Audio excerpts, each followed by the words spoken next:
미안하다. 7살 서연우는 빗속에서 울부짖었다. 하지만 아버지의 차는 어둠 속으로 사라졌다. 그날 밤 소녀의 주머니 속에는 작은 목걸이가 들어 있었다. 1,000억 원의 비밀이 새겨진 목걸이. 당신의 구독과 좋아요가 다음 이야기를 이어가게 합니다. 그럼 시작해 볼까요? 서연우는 펜트하우스 사무실 창가에 서서 야경을 내려다보았다. 27. 그녀는 이제 대한민국 암호화폐 투자계에서 가장 영향력 있는 인물 중 하나였다. Y재단 대표, 얼굴 없는 투자의 여왕. 사람들은 그녀가 어떻게 이 자리에 올랐는지 궁금해했지만 아무도 그 비밀을 몰랐다. 연우는 목에 걸린 작은 은색 목걸이를 만지작거렸다. 펜던트에는 64자리의 암호가 정교하게 새겨져 있었다. 비트코인 개인 키, 현재 시세로 1,000억 원이 넘는 가치. 하지만 그녀에게 이 목걸이는 단순한 재산 이상의 의미였다. 이것은 복수의 열쇠였고 동시에 엄마의 마지막 선물이었다. 빗방울이 창문을 때리기 시작했다. 연우의 눈빛이 어두워졌다. 비 오는 날이면 언제나 그날 밤이 떠올랐다. 20년 전 경기도 외곽의 한 고아원. 하늘이 찢어질 듯 장대비가 쏟아지는 가을밤이었다. 낡은 고아원 정문 앞에 검은색 승용차 한 대가 전조등을 희미하게 켠 채 서 있었다. 차 안의 공기는 얼음장처럼 차가웠다. 운전석에 앉은 서태주는 초조한 듯 핸들을 손톱으로 툭툭 치며 창밖을 응시했다. 그의 옆자리에는 이제 겨우 7살이 된 딸 연우가 커다란 눈망울을 깜빡이며 아빠의 얼굴을 가만히 올려다보고 있었다. 연우는 상황을 완전히 이해하지 못했지만 평소와 다른 아빠의 서늘한 분위기에 본능적으로 두려움을 느꼈다.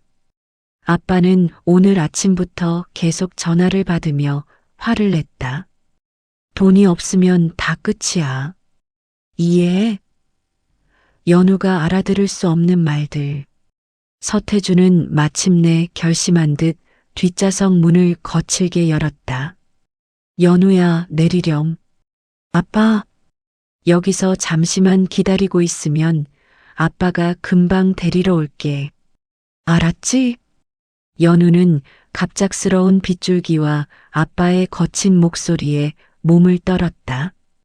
작은 손으로 아빠의 젖은 외투 자락을 붙잡았다. 아빠, 무서워요. 우리 그냥 집에 가요. 연우의 애처로운 목소리가 빗소리에 묻혀 희미하게 울려 퍼졌다. 하지만 서태주는 딸의 간절한 눈빛을 외면했다. 그는 연우의 작은 손을 뿌리치며 고아원 마당으로 딸을 밀어냈다. 아빠가 지금 너무 바빠. 착하게 기다려. 금방 올게. 서태주는 뒤도 돌아보지 않고 차에 올라탔다. 요란한 엔진 소리와 함께 바퀴가 진흙 탕물을 사방으로 튕기며 차가 멀어져 갔다. 아빠, 아빠. 연우는 쏟아지는 비를 온몸으로 맞으며 차의 뒷모습을 바라보았다. 아이의 목이 터질 듯한 외침이 어두운 산속을 울렸지만 붉은색 뒷등은 순식간에 어둠 속으로 사라졌다. 아빠, 가지 마세요. 울음 섞인 비명을 지르던 연우는 차가 완전히 사라지자 거짓말처럼 울음을 뚝 그쳤다. 그리고는 천천히 목에 걸린 목걸이를 만졌다. 차가운 금속의 감촉. 돌아가신 엄마가 병원에서 마지막 숨을 거두기 직전 연우의 목에 직접 걸어주었던 것이었다. 한 달 전 강남 세브란스 병원. 연우야, 이리 와봐. 한지은은 창백한 얼굴로 딸을 침대 옆으로 불렀다. 각종 의료기기에 둘러싸인 엄마는 너무나 약해 보였다. 연우는 엄마 손을 꼭 잡았다. 엄마 아프지 마. 우리 딸, 엄마가 너한테 줄 게 있어. 한지은은 떨리는 손으로 작은 은색 목걸이를 꺼냈다. 작은 펜던트에는 정교한 숫자와 알파벳이 새겨져 있었다. 이건 엄마가 너를 위해 준비한 거야. 아주 특별한 거란다. 예뻐요, 엄마. 연우야, 잘 들어. 이 목걸이는 절대로 아무한테도 보여주면 안 돼. 특히 아빠한테도. 7살 연우는 고개를 갸웃했다. 아빠한테 왜 안 된다는 걸까? 이 다음에 아빠가 너를 혼자 두는 날이 올지도 몰라. 아빠가 나를 혼자 둬요? 그럴 수도 있어. 아빠는 지금 마음이 많이 아파서 그래. 하지만 걱정하지 마. 이 목걸이가 너를 지켜줄 거야. 한지은은 목걸이를 연우의 목에 걸어주었다. 그리고 딸의 귀에 대고 속삭였다. 이건 내가 나중에 어른이 되었을 때 너를 지켜줄 보물이야. 그때까지 절대로 잃어버리면 안 돼. 알았지? 응, 엄마. 약속할게. 그리고 연우야. 한지은은 목걸이 뒷면을 살짝 눌렀다. 작은 쪽지가 숨겨져 있었다. 이 편지는 내가 정말 힘들 때, 정말 중요한 결정을 해야 할 때 읽으렴. 그 전까지는 절대 열어보지 마. 네, 엄마. 당시 연우는 엄마의 말이 무슨 뜻인지 정확히 이해하지 못했다. 하지만 본능적으로 이 목걸이가 자신을 지켜줄 유일한 끈이라는 것을 느꼈다. 한지은은 딸의 손을 꼭 쥐었다. 엄마가 너를 정말 많이 사랑한다는 거 잊지 마. 그리고 아빠도 원래는 좋은 사람이었어. 단지 돈 때문에 길을 잃었을 뿐이야. 그것이 엄마의 마지막 말이었다. 사흘 후 한지은은 세상을 떠났다. 다시 고아원 앞 그날 밤 비에 흠뻑 젖은 연우는 목걸이를 꼭 쥐었다. 차가운 금속이 손바닥에서 따뜻해졌다. 엄마의 온기 같았다. 엄마가 말했어. 아빠가 나를 혼자 두는 날이 온다고. 연우는 고아원 건물을 올려다보았다. 낡고 어두운 건물. 창문마다 희미한 불빛이 새어나왔다. 저 안에 얼마나 많은 아이들이 엄마 아빠 없이 살고 있을까. 나도 이제 저 아이들이랑 똑같은 거구나. 연우는 주머니에서 엄마 사진 한 장을 꺼냈다. 젖은 손으로 사진을 만지며 작게 속삭였다. 엄마, 나 잘할 수 있을 거야. 이 목걸이가 나를 지켜줄 거잖아. 그날 밤 7살 소녀는 아빠에 대한 서러움을 가슴속 깊이 묻었다. 그리고 엄마가 남긴 목걸이를 붙잡은 채 고아원 문을 두드렸다. 현재 펜트하우스 사무실. 대표님, 서태준 회장의 회사 재무제표 분석이 완료되었습니다. 비서의 목소리에 연우는 회상에서 깨어났다.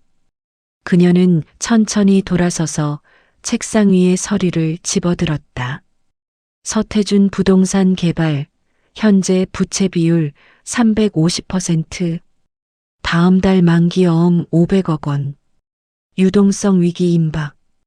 연우의 입가에 차가운 미소가 번졌다. 20년 전 그날 밤 아빠는 돈 때문에 나를 버렸어. 엄마가 숨겨둔 이 목걸이 때문이었지. 그녀는 목걸이를 쓰다듬었다.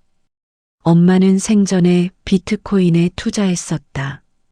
2009년 아무도 그 가치를 몰랐을 때. 그리고 개인 키를 이 목걸이에 새겨 딸에게 남겼다. 연우는 고아원에서 자라며 매일 밤 이 암호를 연구했다. 15살이 되던 해 그녀는 마침내 그 비밀을 풀었다. 비트코인 1,000억 원이 넘는 가치. 그 돈으로 연우는 차근차근 자신의 제국을 건설했다. 그리고 이제 복수할 시간이 왔다. 민지야, 서태준 회장에게 초대장을 보내. 익명의 대주주가 만나고 싶어 한다고 전해. 알겠습니다, 대표님. 비서가 나가자 연우는 다시 창밖을 바라보았다. 비는 여전히 내리고 있었다. 20년 전 그날처럼. 아빠 기억하세요? 금방 데리러 온다고 하셨잖아요. 연우는 목걸이를 꼭 쥐었다. 이제 제가 아빠를 데리러 갈 차례예요. 아빠가 그토록 원하던 이 목걸이를 가지고요. 그녀의 눈빛은 그 어느 때보다 날카롭게 빛났다. 하지만 그 깊은 곳에는 7살 소녀의 상처가 여전히 아물지 않은 채 남아 있었다. 책상 위 모니터에는 서태준의 최근 인터뷰 영상이 재생되고 있었다. 제 성공의 비결은 가족입니다. 사랑하는 아내와 딸을 위해 앞만 보고 달려왔습니다. 새 아내 최수진과 딸 하윤이 행복한 표정으로 옆에 서 있었다. 가족이라. 연우는 비웃었다. 아빠는 가족이 뭔지 아시나요? 빗속에 버려진 7살 아이에게 가족은 무슨 의미였을까요? 그녀는 서류 가방을 챙겼다. 내일은 서태준의 회사 창립 기념 파티가 열리는 날이었다. 20년 만의 재회. 하지만 이번에는 연우가 주도권을 쥐고 있었다. 엄마, 지켜보세요. 제가 아빠한테 진짜 가족의 의미를 알려드릴게요. 연우는 목걸이를 옷 속에 감추고 사무실을 나섰다. 복수의 첫 번째 막이 곧 오를 것이었다. 밤하늘에서는 여전히 비가 내렸다. 20년 전처럼. 하지만 이제 연우는 비를 피하는 어린아이가 아니었다. 그녀는 폭풍우를 일으키는 사람이 되어 있었다. 목걸이 속 1,000억 원의 비트코인. 하지만 연우가 진짜 원하는 것은 돈이 아니었다. 그것은 인정이었다. 그리고 정의였다. 자신을 버린 아버지가 치러야 할 대가. 아빠, 곧 만나요. 준비하세요. 서연우는 검은색 세단의 뒷좌석에 앉아 창밖을 바라보았다. 서울 도심의 마천루들이 아침 햇살을 받아 반짝였다. 27의 그녀는 이제 이 도시에서 가장 영향력 있는 투자자 중 한 명이었다. 하지만 아무도 Y재단의 진짜 대표가 누구인지 몰랐다. 대표님, 오늘 일정 확인드립니다. 운전석 옆 조수석에 앉은 비서 박민지가 태블릿을 확인하며 말했다. 민지는 연우가 재단을 설립할 때부터 함께한 유일한 측근이었다. 오전 10시 블록체인 컨퍼런스 기조연설, 오후 2시 투자심사위원회, 저녁 7시 서태준 회장의 창립 기념 파티. 연우가 민지의 말을 끊으며 차갑게 말했다. 그녀의 손은 목걸이를 만지작거리고 있었다. 네, 대표님, 그런데 정말 직접 가시는 게 맞을까요? 서 회장이 대표님을 알아볼 수도 알아보지 못할 거야. 연우의 목소리는 확신에 차 있었다. 20년 전 7살 소녀와 지금의 나는 완전히 다른 사람이니까. 게다가 아빠는 나를 찾을 생각조차 하지 않았어. 버린 딸이 살아서 성공했을 거라고는 꿈에도 상상 못할 거야. 민지는 룸미러로 연우의 표정을 살폈다. 대표님의 얼굴은 언제나처럼 냉정했지만 그 눈 깊은 곳에는 지울 수 없는 상처가 서려 있었다. 오전 Y재단 본사 50층 회의실에서 연우는 투자 포트폴리오를 검토하고 있었다. 거대한 스크린에는 각종 차트와 데이터가 표시되어 있었다. 서태준 부동산 개발, 현재 우리 재단이 지분 35% 보유 중입니다. 재무팀장이 보고했다. 지난 6개월간 시장에서 조용히 매집한 결과입니다. 서 회장은 대주주가 바뀐 사실조차 모르고 있습니다. 연우는 고개를 끄덕였다. 그녀는 지난 2년간 치밀하게 계획을 세워왔다. 아버지의 회사 주식을 익명의 여러 계좌를 통해 조금씩 사들였다. 서태준은 자신의 목을 조르는 손이 바로 자신이 버린 딸이라는 것을 꿈에도 몰랐다. 부채 현황은 심각합니다, 대표님. 다음 달 만기 도래하는 회사채가 500억 원, 은행 대출 원리금 300억 원 현금 흐름으로는 도저히 감당할 수 없는 수준입니다. 서 회장이 대출 연장을 신청했나? 네, 하지만 모든 은행에서 거절당했습니다. 우리 재단이 뒤에서 조율한 결과입니다. 연우는 창밖을 바라보았다. 저 멀리 서태준의 회사 건물이 보였다. 20층짜리 건물 한때는 저것이 아버지의 자랑이었다. 완벽해. 이제 서태준 회장은 우리에게 매달릴 수밖에 없어. 대표님, 혹시 너무 가혹한 건 아닐까요? 젊은 팀원 하나가 조심스럽게 물었다. 연우는 그를 쳐다보았다. 차가운 눈빛. 가혹하다고? 7살 아이를 빗속에 버리고 도망친 사람에게 가혹하다는 말을 쓰면 안 돼. 회의실이 조용해졌다. 연우는 자리에서 일어났다. 오늘 밤 파티에서 서 회장을 만날 거야. 그때 우리의 제안을 할 거고. 무슨 제안 말씀이신가요?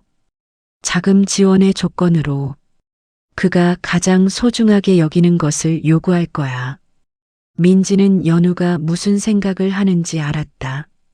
서태준에게 가장 소중한 것, 그것은 돈이었고 그 돈의 열쇠는 바로 연우의 목에 걸린 목걸이였다.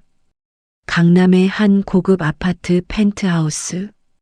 연우는 넓은 거실 소파에 앉아 오래된 앨범을 펼쳤다. 고아원 시절의 사진들. 7살 연우, 8살 연우, 10살 연우. 모든 사진 속 소녀는 목에 목걸이를 하고 있었다. 한 번도 벗은 적이 없었다. 샤워할 때도 잘 때도 항상 목에 걸고 있었다. 엄마. 연우는 엄마 사진을 쓰다듬었다. 한지은. 아름답고 지혜로운 여인. 남편의 탐욕을 간파하고 딸을 지킬 마지막 방법을 준비했던 사람. 연우는 목걸이를 벗어 손바닥에 올려놓았다. 64자리의 영문과 숫자. 비트코인 개인 키. 엄마는 2009년 비트코인이 처음 세상에 나왔을 때부터 투자했다. 당시에는 한 개에 몇백 원에 불과했다. 하지만 엄마는 미래를 내다봤다. 그리고 5만 개의 비트코인을 구매했다.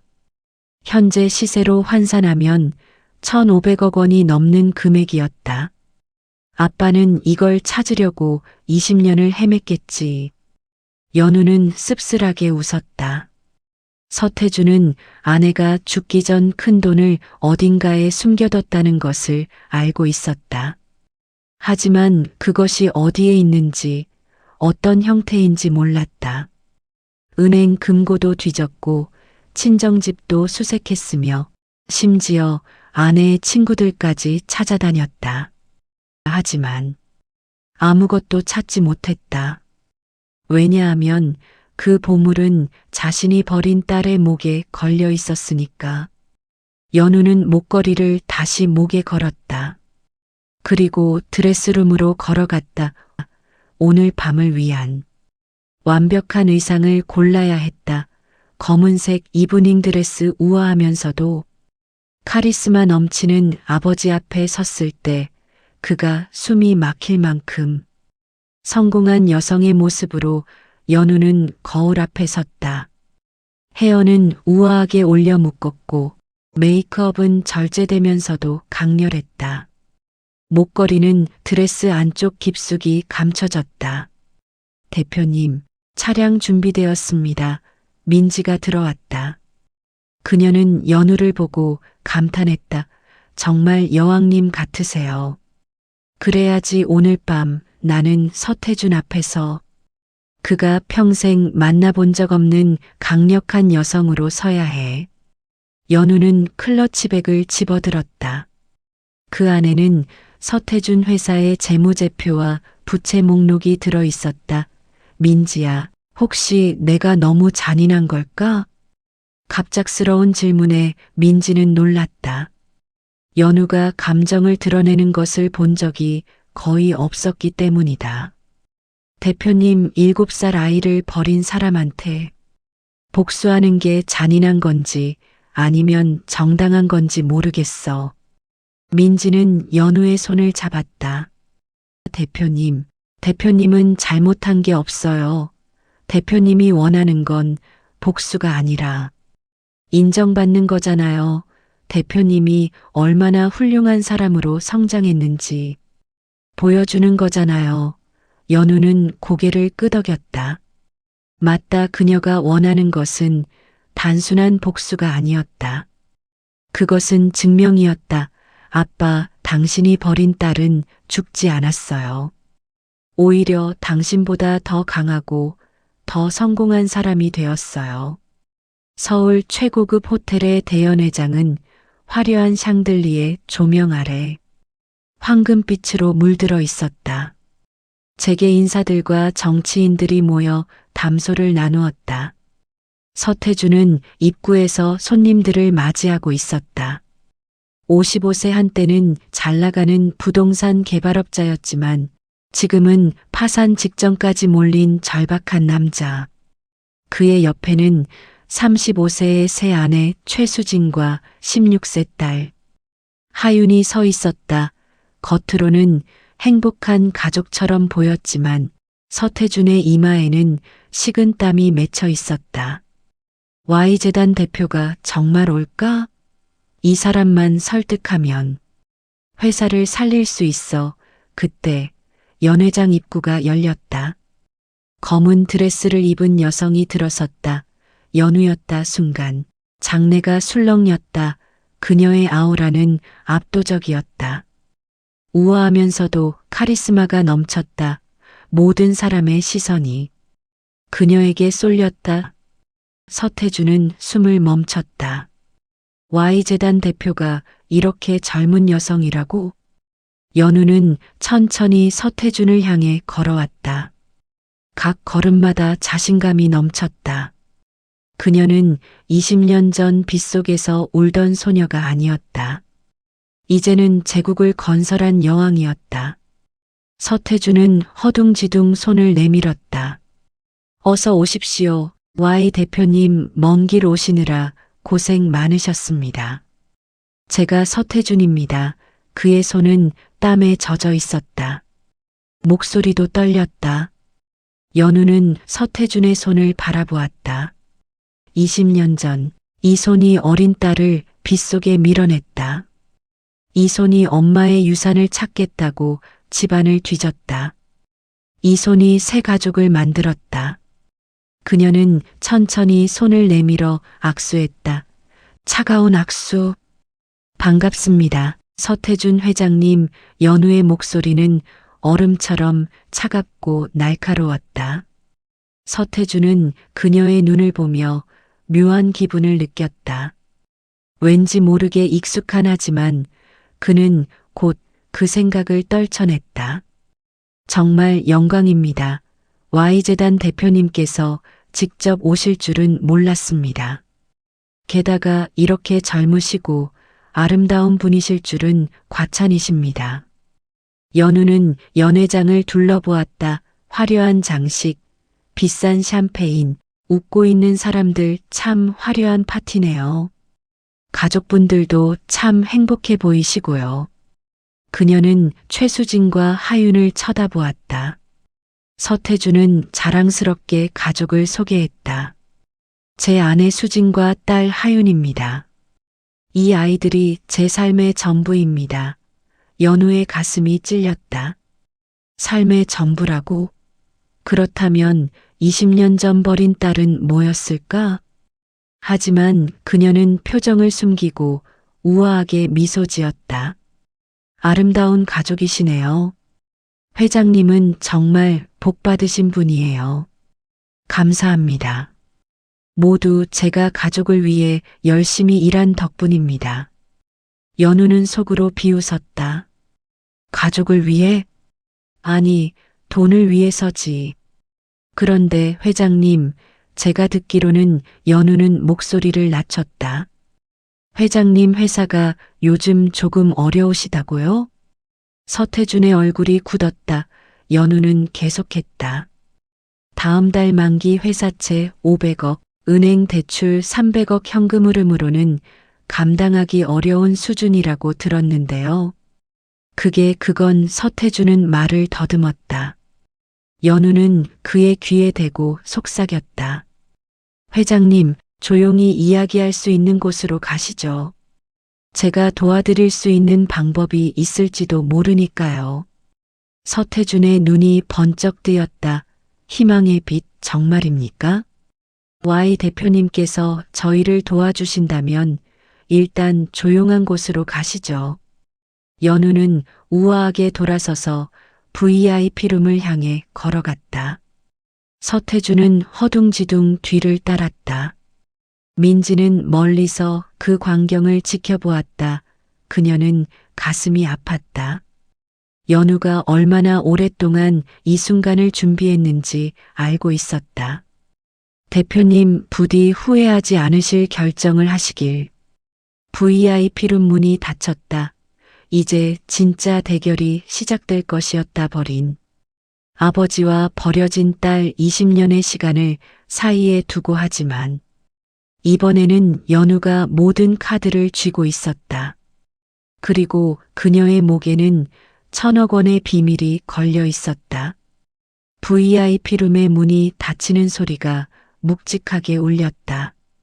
고급스러운 인테리어로 꾸며진 방 안에는 서태준과 연우 단둘만 남았다. 큰 창문 너머로 서울의 야경이 한눈에 내려다 보였다. 서태준은 초조하게 넥타이를 느슨하게 풀었다. 연우는 우아하게 소파에 앉아 다리를 꼬았다. 그녀의 모든 동작은 완벽하게 통제되어 있었다. 편하게 앉으시죠, 회장님. 연우의 목소리는 부드러웠지만 어딘가 날카로운 기운이 감돌았다. 서태준은 그녀 맞은편에 앉으며 억지 웃음을 지었다. Y 대표님, 정말 감사합니다. 이렇게 시간을 내주셔서. 시간은 돈이니까요. 바로 본론으로 들어가시죠. 연우는 클러치백에서 서류 몇 장을 꺼내 테이블 위에 놓았다. 서태준의 회사 재무제표였다. 붉은색 형광펜으로 표시된 부분들이 눈에 띄었다. 회장님 회사의 부채 비율이 350%를 넘었더군요. 신용등급도 2단계 하락했고요. 은행들이 대출 연장을 거부한 이유를 알겠습니다. 서태준의 얼굴이 창백해졌다. 그는 자신의 회사가 이렇게 철저히 분석되었다는 사실에 소름이 돋았다. 그건 일시적인 현금 흐름 문제일 뿐입니다. 저희가 진행 중인 개발 사업만 완료되면 3년째 진행 중인 용인 프로젝트 말씀이신가요? 연우가 끼어들었다. 인허가 문제로 공사가 중단된 지 8개월째인 그 프로젝트요? 아니면 송도 리조트 건? 투자자들이 줄줄이 발을 빼고 있는 그 사업을 말씀하시는 건가요? 서태준은 입을 다물었다. 이 여자는 모든 것을 알고 있었다. 단순히 재무제표만 본 게 아니라 회사의 모든 프로젝트를 샅샅이 파헤친 것이었다. 대표님, 어떻게 그렇게 자세히? 제가 회장님 회사의 최대 주주라는 사실 알고 계셨나요? 연우의 폭탄 선언에 서태준은 자리에서 벌떡 일어났다. 뭐라고요? 최대 주주라니? 지난 2년간 조용히 지분을 매집했습니다. 현재 35% 보유 중이에요. 회장님이 가진 지분이 30%니까. 제가 실질적인 대주주죠. 연우는 차갑게 미소 지으며 서류 한 장을 더 내밀었다. 주주명부였다. 여러 페이퍼 컴퍼니를 통해 매집한 내역이 상세히 나와 있었다. 서태준은 주저앉듯 소파에 다시 앉았다. 손이 떨렸다. 자신의 회사가 이미 타인의 손아귀에 들어가 있었다는 사실에 충격을 받았다. 왜 이런 짓을 하신 겁니까? 짓이라고요? 연우의 눈빛이 차갑게 식었다. 이건 정상적인 투자 활동입니다. 회장님, 오히려 제가 묻고 싶네요. 회장님은 왜 이렇게 회사를 엉망으로 만드셨죠? 저는 최선을 다했습니다. 최선이라고요? 연우는 비웃었다. 무리한 확장, 불투명한 자금 흐름, 페이퍼 컴퍼니를 통한 비자금 조성, 이게 최선인가요? 서태준은 할 말을 잃었다. 연우는 계속했다. 제가 조사한 바로는 회장님이 찾고 계신 게 있더군요. 돌아가신 전 부인께서 남긴 유산. 상당한 금액의 비트코인이라고 들었습니다. 서태준의 얼굴이 확 굳었다. 어떻게 이 여자가 그것까지 알고 있는 거지? 그건 어떻게 20년 동안 찾으셨죠? 은행 금고도 뒤지고 친정집도 수색하고 하지만 못 찾으셨죠. 연우는 천천히 일어나 창가로 걸어갔다 야경을 바라보며 말을 이었다. 그 비트코인만 찾으면 회장님의 모든 문제가 해결될 텐데 안타깝게도 그건 회장님이 절대 찾을 수 없는 곳에 있어요. 대체 어디 있는지 아십니까? 서태준이 급히 다가왔다. 절박함이 묻어났다. 알려주십시오. 제발, 제가 무엇이든 드리겠습니다. 회사 지분도 더 드리겠습니다. 돈도 드리겠습니다. 연우는 천천히 돌아섰다. 그녀의 눈빛은 서리처럼 차갑게 빛났다. 회장님, 혹시 기억하시나요? 20년 전, 폭우 쏟아지던 가을밤. 20년 전, 경기도 외곽의 한 고아원 앞 7살짜리 여자아이를 빗속에 혼자 남겨두고 떠나셨던 그날 밤 말입니다. 서태준의 얼굴에서 혈색이 싹 사라졌다. 온몸이 얼어붙는 것 같았다. 설마 당신이. 안녕하세요. 아빠. 연우는 목걸이를 꺼내 보였다. 작은 은색 펜던트에 새겨진 64자리 암호. 서태준은 그것을 보는 순간 뒷걸음질 쳤다. 연우냐? 내 딸 연우? 딸이라고요? 연우는 차갑게 웃었다. 아니에요. 서태준 씨, 당신 딸은 20년 전 그날 밤 빗속에서 죽었어요.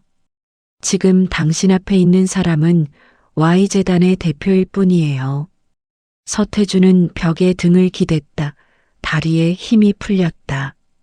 그토록 찾아 헤매던 비트코인의 열쇠가 자신이 버린 딸의 목에 걸려 있었다는 사실에 정신이 아득해졌다. 이럴 수가. 내가 무슨 짓을 한 거야? 무슨 짓을 하셨냐고요? 연우가 한 걸음씩 다가왔다.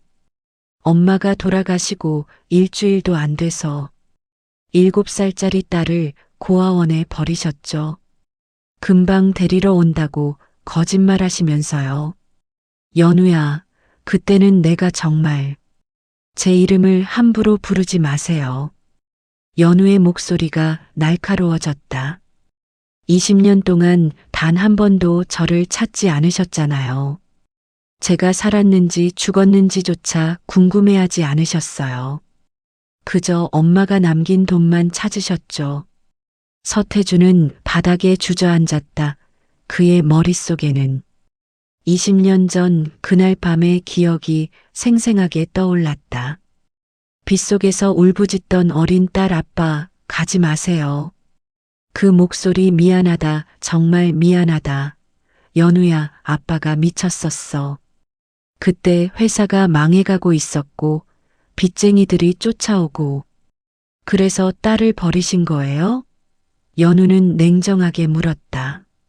돈이 없으면 아이를 버려도 되나요? 7살 아이가 혼자서 뭘 어떻게 하라고요? 정말 미안하다. 나도 매일 후회했어. 너를 다시 찾으려고도 했어. 거짓말 연우는 단호하게 말했다. 찾으려고 했다면. 찾으셨을 거예요. 저는 그 고아원에서 15살까지 있었어요. 단 한 번도 아빠가 오지 않으셨죠. 서태주는 할 말이 없었다. 사실이었다. 그는 딸을 찾으려 하지 않았다. 오직 아내가 남긴 돈만 찾아 헤맸다. 연우야, 제발 아빠를 용서해다오. 아빠가 잘못했어. 이제라도 다시 시작할 수 있잖니. 우리 다시요? 연우는 비웃었다. 밖에 계신 새 아내분과 딸은 어떻게 하시려고요? 아, 혹시 또 버리실 건가요? 돈 때문에? 아니야. 그런 게 아니야. 서태주는 울먹였다. 제발 나를 도와다오. 그 비트코인만 있으면 우리 모두 잘 살 수 있어. 나도 너한테 잘해줄 수 있고. 연우는 서태준을 내려다보았다. 한때는 거대하고 무서웠던 아버지, 이제는 바닥에 무릎 꿇고 구걸하는 추한 노인으로 보였다. 회장님, 연우는 일부러 냉정하게 호칭을 바꿨다. 제게 딸이라는 이름으로 접근하지 마세요. 저는 투자자로서 회장님을 만났을 뿐입니다. 연우야, 이 목걸이가 궁금하시죠? 연우는 목걸이를 들어보였다. 엄마가 남긴 5만 개의 비트코인 현재 시세로 1,500억 원이 넘어요. 이것만 있으면. 회장님 회사는 물론이고 평생 호의호식하며 살 수 있죠. 서태준의 눈이 목걸이에 고정되었다. 탐욕에 빛하지만요. 연우는 목걸이를 다시 옷 속에 감췄다. 이 계좌를 열려면 2가지가 필요해요. 첫째, 2개인 키. 둘째, 엄마가 지정한 상속인의 생체 인증 즉 저의 지문과 망막 인식이요. 그럼 내가 도와주면 되잖아. 서태준이 희망에 차서 말했다. 우리 같이 은행 가서 인출하자. 그리고 반씩 나누면. 반씩이요? 연우는 고개를 가로저었다. 이미 제 돈인데 왜 반을 드려야 하죠? 하지만 그건 내 아내가 남긴 거잖아. 엄마가 저한테 남긴 거예요. 유언장에도 명확히 나와 있어요. 서연우에게 전액 상속한다고요. 서태주는 머리를 쥐어뜯었다. 그럼 나한테는 아무것도 없단 말이야? 20년 동안 찾아 헤맨 그 돈을 단 1원도 못 받는다고? 당연하죠. 연우는 냉정하게 말했다. 회장님은 딸을 버렸어요. 엄마는 그걸 알고 계셨고 그래서 모든 걸 저한테 남기신 거예요. 회장님이 절대 손댈 수 없게요. 연우는 클러치백을 집어들고 문으로 걸어갔다. 서태준이 급히 그녀의 팔을 잡았다. 연우야, 제발 나 좀 살려다오. 연우는 차갑게 그의 손을 뿌리쳤다. 손 치우세요. 20년 전에는 저를 밀쳐내셨으면서 지금은 붙잡으시네요. 참 웃기는 일이에요. 제발 서태준은 무릎을 꿇었다. 딸 앞에서 하지만. 연우는 조금도 동요하지 않았다. 한 가지만 말씀드릴게요. 회장님, 엄마가 남기신 건 비트코인만이 아니에요. 무슨 소리야? 이 계좌 안에는 증거 자료도 함께 보관되어 있어요. 회장님이 엄마를 어떻게 괴롭혔는지, 엄마 친정 재산을 어떻게 가로챘는지 그 모든 증거가요. 서태준의 얼굴이 새하얗게 질렸다. 제가 이 계좌를 열어서 그 증거들을 공개하는 날 회장님은 돈을 얻는 게 아니라 교도소에 가시게 될 거예요. 이럴 수가 엄마는 모든 걸 계획하셨어요. 회장님이 탐욕에 눈이 멀어 저를 버릴 거라는 것도 그 돈을 찾으려 혈안이 될 거라는 것도 다 아셨죠. 연우는 문을 열었다. 밖에서는 여전히 파티가 한창이었다. 웃음소리와 음악소리가 들려왔다. 즐거운 파티 되세요. 회장님. 이게 마지막 일 테니까요. 연우는 문을 닫고 나갔다. VIP 룸에는 무너진 서태준만 홀로 남았다. 그는 바닥에 엎드려 통곡했다. 자신이 버린 딸이 자신의 모든 것을 쥐고 있었다. 그리고 그 딸은 더 이상 자신을 아버지로 보지 않았다. 연우야, 미안하다. 정말 미안하다 하지만 그의 사과는 텅 빈 방 안에서만 메아리칠 뿐이었다. 연회장으로 돌아온 연우는 샴페인 잔을 하나 집어들었다. 손은 떨리지 않았다. 표정도 흔들림이 없었다. 완벽한 통제하지만 그녀의 가슴 깊은 곳에서는 7살 소녀가 여전히 울고 있었다. 아빠, 왜 나를 버렸어요? 민지가 다가왔다. 대표님, 괜찮으세요? 괜찮아. 이제 시작일 뿐이야. 연우는 샴페인을 한 모금 마셨다. 쓰디쓴 맛이 목을 타고 내려갔다. 복수의 첫 번째 막이 내렸다. 하지만 이야기는 아직 끝나지 않았다. 다음 날 아침 서태준은 사무실 책상 앞에 멍하니 앉아 있었다.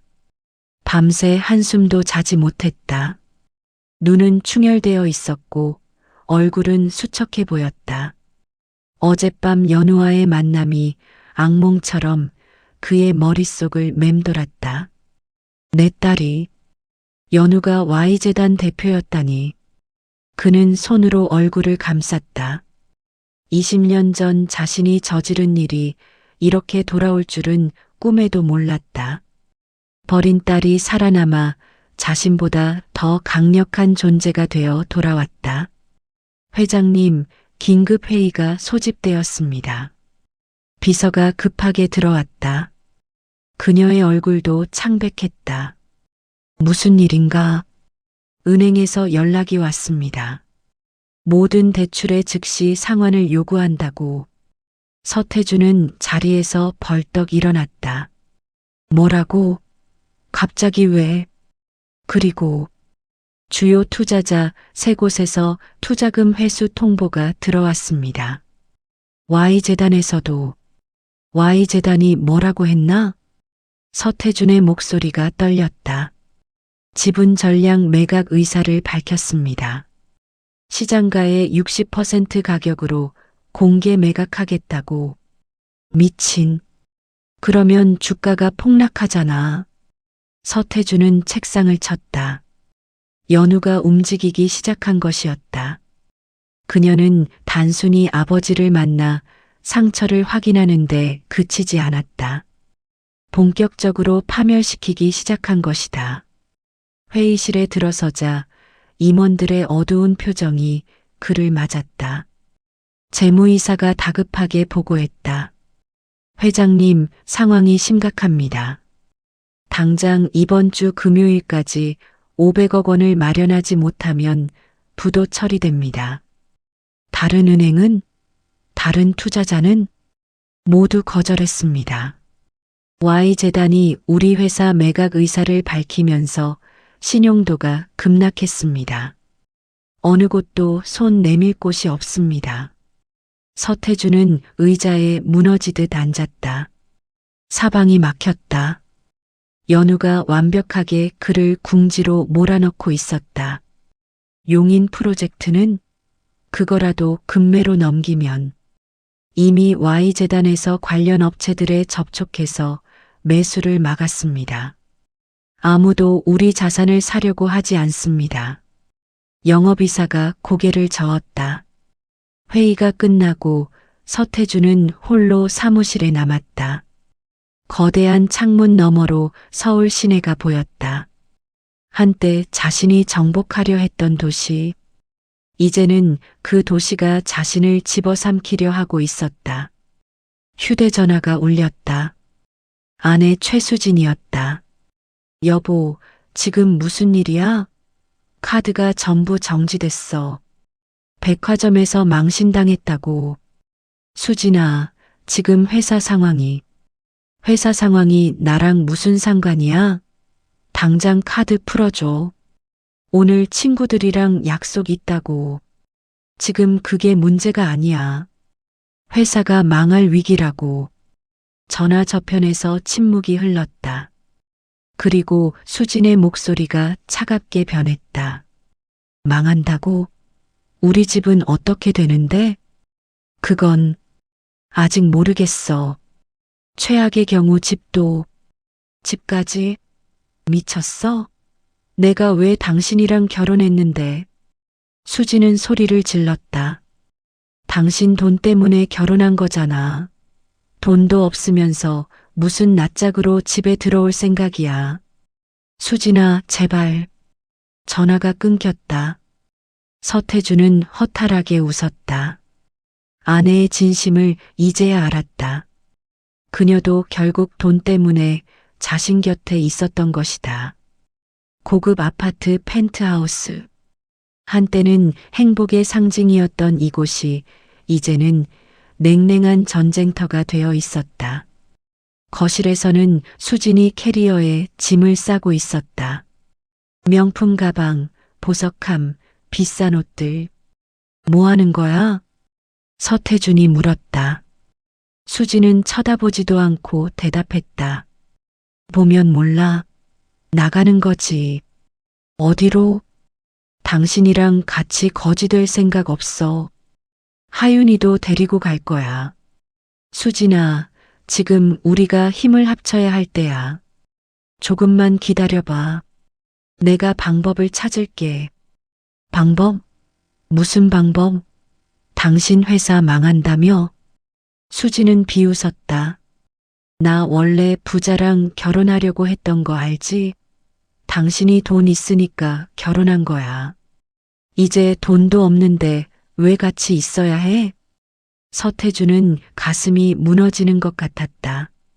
5년 전 결혼할 때 그녀가 보여줬던 사랑이 모두 거짓이었다는 것을. 그럼 우리 사이는 뭐였어? 하윤이는 내 딸이야. 당신 딸 아니야. 뭐라고? 서태준은 믿을 수 없다는 표정으로 수진을 쳐다봤다. 하윤이 친아빠는 따로 있어. 당신은 그냥 돈 많은 호구였을 뿐이야. 수진은 캐리어를 끌고 현관으로 향했다. 그때 하윤이 방에서 나왔다. 엄마, 어디가? 하윤아, 빨리 짐 싸. 우리 나가야 해. 왜요? 아빠는? 하윤이 서태준을 바라봤다. 그 눈빛에는 애정이 없었다. 단지 궁금증만 있을 뿐이었다. 아빠는 이제 우리랑 상관없어. 빨리 와. 수지는 하윤의 손을 잡아 끌었다. 현관문이 닫혔다. 서태준은 텅 빈 거실에 홀로 남았다. 그는 소파에 주저앉아 허공을 바라봤다. 아내도 떠났고 딸이라고 생각했던 아이도 친딸이 아니었다. 20년 전 진짜 딸 연우를 버리고 만든 가짜 가족이 이렇게 무너졌다. 내가 무슨 짓을 한 거지? 서태준은 마지막 희망을 걸고 은행을 찾았다. VIP 상담실로 안내되었고 지점장이 딱딱한 표정으로 그를 맞았다. 서 회장님, 오늘은 무슨 일로? 대출 만기를 연장해 주십시오. 한 달만, 아니 2주만이라도. 죄송합니다만 그건 불가능합니다. 지점장은 고개를 저었다. 본사 방침입니다. 회장님 회사의 신용 등급이 너무 낮아졌습니다. 제발입니다. 저한테는 이게 마지막 기회예요. 서태준은 거의 애걸했다. 하지만 지점장은 냉정했다. 그리고 한 가지 더 말씀드릴 게 있습니다. 회장님 전 부인 한지은 씨께서 남기신 계좌건. 그게 어떻게 됐습니까? 서태준의 눈이 번쩍 뜨였다. 마지막 희망. 연우가 가진 그 비트코인. 계좌 소유자가 서연우 씨로 되어 있습니다. 한지은 씨께서 생전에 명확하게 유언장을 작성하셨습니다. 서연우에게 전액 상속한다고요. 하지만 저도 남편이잖습니까? 아내가 남긴 재산인데. 유언장에 의하면 서태준 씨는 상속인에서 제외됩니다. 명시적으로 서태준에게는 일체의 재산을 상속하지 않는다고 적혀 있습니다. 지점장은 서류를 보여줬다. 거기에는 한지은의 필체로 분명하게 적혀 있었다. 그리고 이 계좌를 열려면 2가지 조건이 필요합니다. 서연우 씨의 생체 인증과 개인 키입니다. 개인 키는 목걸이에. 네, 한지은 씨께서 딸에게 전해주셨다고 들었습니다. 결국 서연우 씨만이 이 계좌에 접근할 수 있습니다. 서태준은 고개를 떨구었다. 모든 것이 끝났다. 아내는 죽기 전에 이미 모든 것을 계획했다.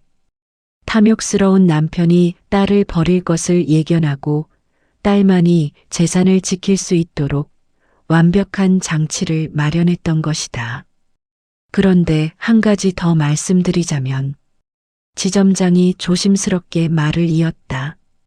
이 계좌 안에는 비트코인뿐만 아니라 다른 자료들도 보관되어 있습니다.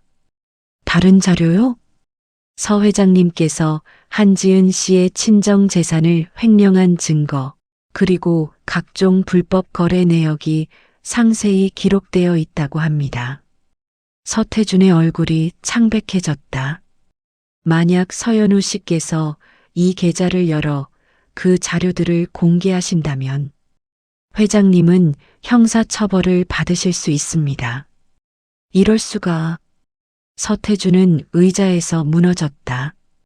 아내가 걸어놓은 완벽한 더. 돈을 찾으려 하면 감옥에 가야 하고 돈을 포기하면 파산해야 하는 상황. 그는 은행을 나와 거리를 걸었다. 11월의 찬바람이 뼛속까지 파고들었다. 사람들은 바쁘게 오가고 있었지만 서태준은 그 속에서 철저히 고립되어 있었다. 휴대전화가 울렸다. 모르는 번호였다. 여보세요? 서태준 회장님이십니까? Y재단 박민지입니다. 연우의 비서였다. 서태준의 손이 떨렸다. 무슨 일입니까? 대표님께서 회장님을 만나고 싶어 하십니다. 내일 오전 10시 Y재단 본사로 와주십시오. 연우가 나를? 네. 회장님께 제안할 게 있다고 하셨습니다. 전화가 끊겼다. 서태준은 멍하니 휴대전화를 쳐다봤다. 제안이라니? 무슨 제안일까? 혹시 연우가 마음을 바꾼 걸까? 아니면 마지막 기회를 주는 걸까? 서태준은 희망에 매달렸다. 익사 직전 사람이 지푸라기라도 잡는 심정으로. 그날 밤 텅 빈 집. 서태준은 혼자 집에 돌아왔다. 불을 켜지 않은 거실은 어둡고 쓸쓸했다. 수진이 가져가지 않은 물건들만 여기저기 널려 있었다. 그는 소파에 앉아 오래된 사진첩을 꺼냈다. 20년 전 한지은과 어린 연우가 찍은 사진. 행복했던 시절. 사진 속 연우는 목에 목걸이를 하고 환하게 웃고 있었다. 그 목걸이, 지은이 마지막으로 딸에게 준 것. 1,500억 원의 비밀이 담긴 목걸이. 지은아, 당신이 옳았어. 서태주는 사진을 쓰다듬으며 중얼거렸다. 나는 결국 돈 때문에 모든 것을 잃었어. 딸도, 당신도, 새 가족도 모든 걸 잃었어. 그의 눈에서 눈물이 흘렀다. 하지만 그것은 진심 어린 참회의 눈물이 아니었다. 잃어버린 돈에 대한 미련의 눈물이었다. 서태주는 여전히 깨닫지 못하고 있었다. 자신이 잃은 것이 돈이 아니라 사랑이었다는 것을, 딸의 신뢰와 아내의 마음이었다는 것을. 휴대전화 알람을 맞췄다. 내일 오전 10시, 연우와의 만남. 그는 이것이 마지막 기회라고 생각했다. 내일 연우를 설득해야 해. 어떻게든 그 비트코인을 나눠 가져야 해. 아니면 적어도 회사만이라도 살려달라고 빌어야 해. 서태준의 머릿속은 여전히 돈 생각뿐이었다. 딸에 대한 진심 어린 사과나 참회는 없었다. 창밖으로 비가 내리기 시작했다. 20년 전 그날처럼 서태주는 창가에 서서 빗방울을 바라봤다. 그날 밤 그는 연우를 버렸다. 그리고 지금 그 선택의 대가를 치르고 있었다. 하지만 이것은 시작에 불과했다. 연우가 준비한 진짜 심판은 아직 오지 않았다. 밤은 깊어갔고 서태주는 어둠 속에서 홀로 떨고 있었다. 한때 자신이 버린 딸 앞에서 이제는 자신이 버림받는 처지가 되어 다음 날 아침 서태주는 거울 앞에 섰다. 수척해진 얼굴, 핏발선 눈, 깎이지 않은 수염. 55세 남자는 하루아침에 10년은 늙어 보였다.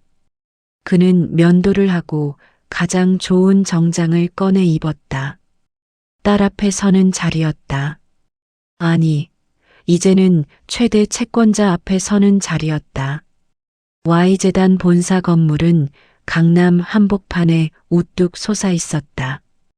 50층짜리 현대식 건물. 서태주는 로비에서 목을 젖혀 건물을 올려다봤다. 자신이 버린 딸이 이 모든 것을 이뤄냈다는 사실이 믿기지 않았다. 서태준 회장님이십니까? 단정한 정장을 입은 여직원이 다가왔다. 네, 그렇습니다. 대표님께서 기다리고 계십니다. 이쪽으로 오시죠. 엘리베이터는 논스톱으로 50층까지 올라갔다. 문이 열리자 넓은 리셉션이 나타났다. 현대적이고 세련된 인테리어. 벽에는 Y재단이 지원한 프로젝트들의 사진이 걸려 있었다. 고아원, 복지센터, 교육시설들. 연우가 이 모든 걸 했단 말인가. 서태주는 가슴이 먹먹해졌다. 자신이 버린 딸이 세상에 이렇게 선한 영향을 끼치고 있었다. 비서 박민지가 그를 대표실로 안내했다. 거대한 문이 열리자 통창으로 서울 전경이 한눈에 보이는 사무실이 나타났다. 그리고 그 창가에 연우가 서 있었다. 검은색 팬츠 슈트를 입은 연우는 카리스마가 넘쳤다. 그녀는 천천히 돌아서서 서태준을 바라봤다. 표정은 무덤덤했다. 앉으시죠. 연우는 회의 테이블을 가리켰다. 서태준은 조심스럽게 앉았다. 연우는 그의 맞은편에 자리를 잡았다. 오늘 부른 이유가 뭡니까? 서태준이 먼저 물었다. 목소리가 떨렸다. 제안이 있다고 했습니다.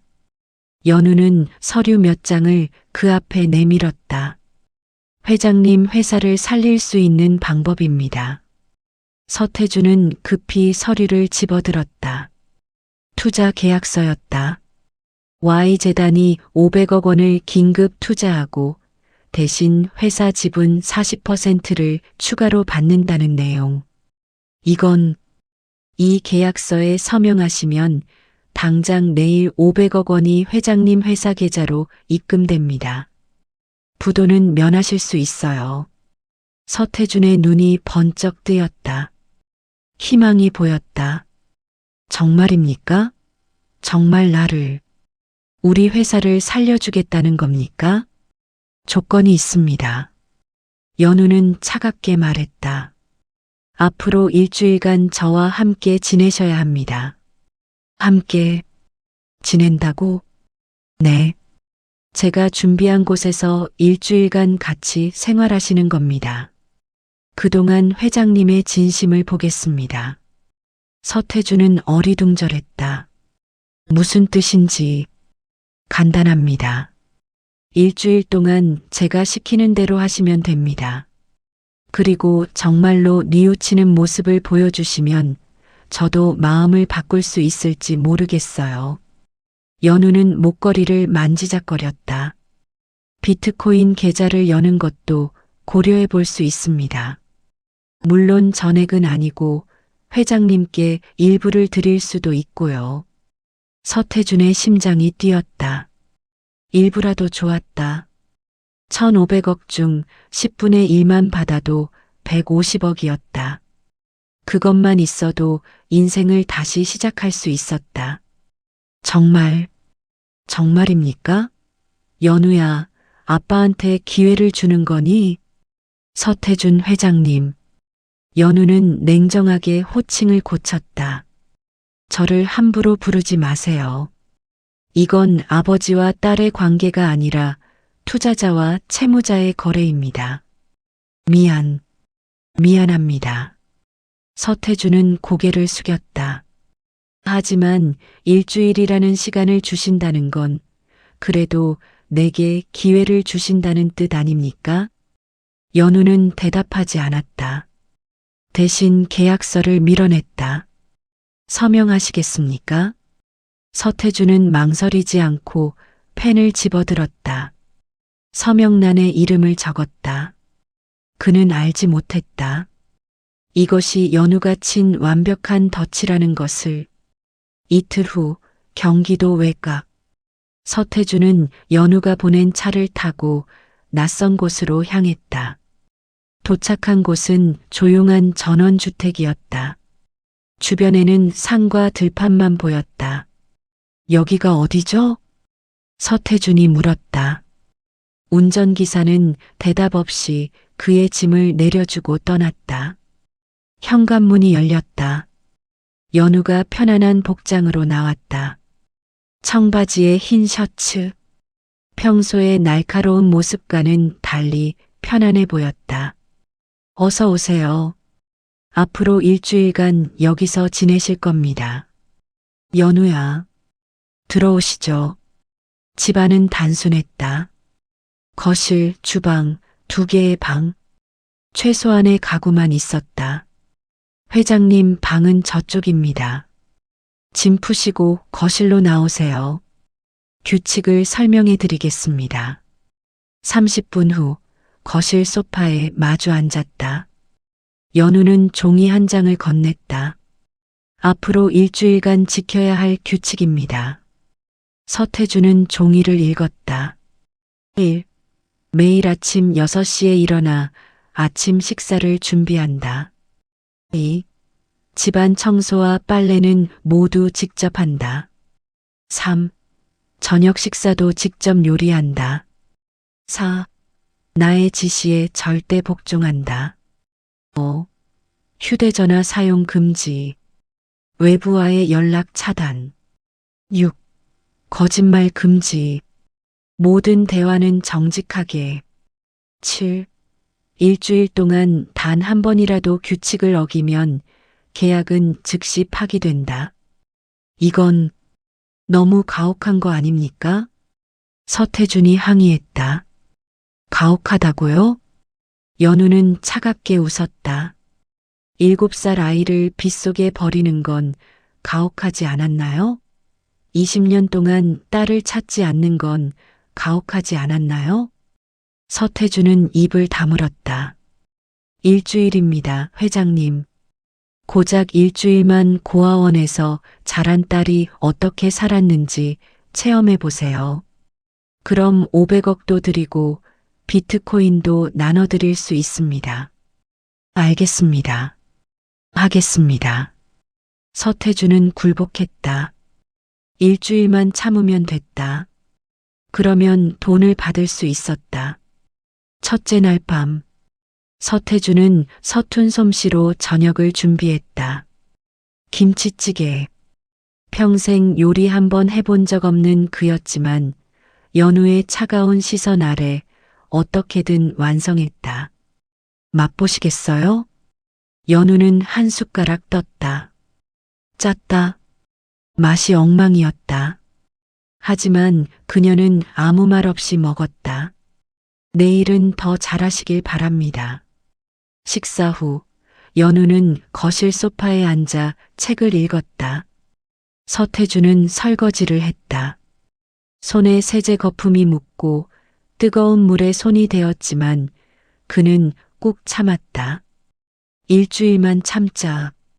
그러면 150억. 아니, 운이 좋으면 300억도 받을 수 있어. 서태준의 머릿속은 여전히 돈 계산뿐이었다. 셋째 날 밤. 회장님, 오늘은 제가 어렸을 때 이야기를 해드릴까 합니다. 연우가 갑자기 말했다. 서태준은 긴장했다. 고아원에 처음 도착했을 때 저는 일주일 동안 밥을 먹지 못했어요. 왜? 아빠가 금방 데리러 온다고 했으니까요. 문 앞에서 기다렸어요. 비가 오나 눈이 오나 매일 문 앞에 앉아서요. 연우의 목소리가 약간 떨렸다. 원장 선생님이 억지로 밥을 먹이셨어요. 내 아빠는 안 와. 포기해라고 하시면서요. 그때 저는 울면서 소리쳤어요. 우리 아빠는 와요. 약속했어요. 라고. 서태준의 가슴이 찢어졌다. 연우야. 하지만 아빠는 오지 않았죠. 한 달이 지나고 1년이 지나고 10년이 지나도 연우는 서태준을 똑바로 쳐다봤다. 20년 동안 단 한 번도 찾아오지 않으셨어요. 생일에도 크리스마스에도 제가 아파서 병원에 입원했을 때도 미안하다. 정말 미안하다. 미안하다는 말로 20년이 지워지나요? 연우는 일어섰다. 내일도 잘 부탁드립니다, 회장님. 아직 나흘 남았으니까요. 그녀는 방으로 들어가 문을 닫았다. 서태주는 거실에 홀로 남아 눈물을 흘렸다. 하지만 그의 눈물 속에는 여전히 계산이 섞여 있었다. 나흘만 더 참으면 돼. 서태주는 조심스럽게 방문을 열었다. 연우의 방에서는 불빛이 새어나오지 않았다. 그녀는 자고 있는 것 같았다. 서태주는 가방 속 깊숙이 숨겨둔 예비 휴대전화를 꺼냈다. 규칙 위반이었지만 그는 위험을 감수하기로 했다. 전화를 걸었다. 받는 사람은 사채업자 김도식이었다. 나야. 회장님? 어떻게 된 겁니까? 갑자기 연락이 끊겨서 지금 Y재단 대표랑 같이 있어. Y재단 대표요? 그 여자가 회장님 딸이라면서요? 그래. 지금 일주일 동안 같이 지내는 중이야. 저 여자가 나한테 돈을 준다고 했어. 그럼 잘 됐네요. 돈 받으시면 저한테 빚부터. 닥쳐. 서태주는 목소리를 낮췄다. 일주일 후에 비트코인 계좌 인증이 끝나면 그때 움직여. 무슨 뜻입니까? 그 여자를 처리하는 거야. 인증만 끝나면 그 목걸이만 있으면 돼. 여자는 필요 없어. 전화기 너머로 침묵이 흘렀다. 회장님, 그건 너무 1,500억이야. 내가 그중 10%를 주지. 150억? 너도 평생 놀고 먹을 수 있어. 알겠습니다. 준비하겠습니다. 서태주는 전화를 끊고 만족스럽게 미소 지었다. 일주일만 더 연기하면 됐다.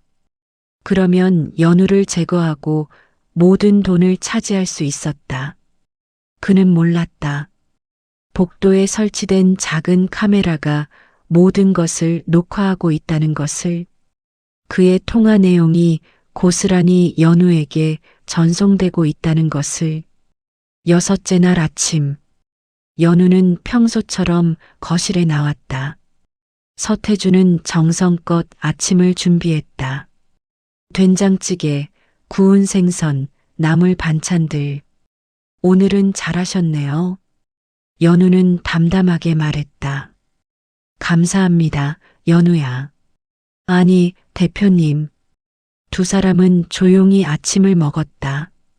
하지만 공기는 이상하게 무거웠다. 회장님, 연우가 갑자기 말했다.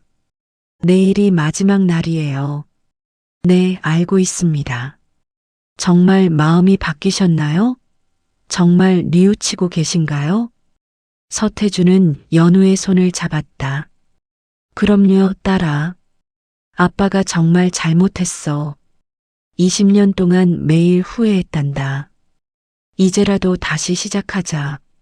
우리 부녀가. 연우는 손을 빼냈다. 그녀의 눈빛은 차갑게 식어 있었다. 거짓말. 뭐? 거짓말이라고요. 연우는 태블릿을 꺼내 서태준 앞에 놓았다.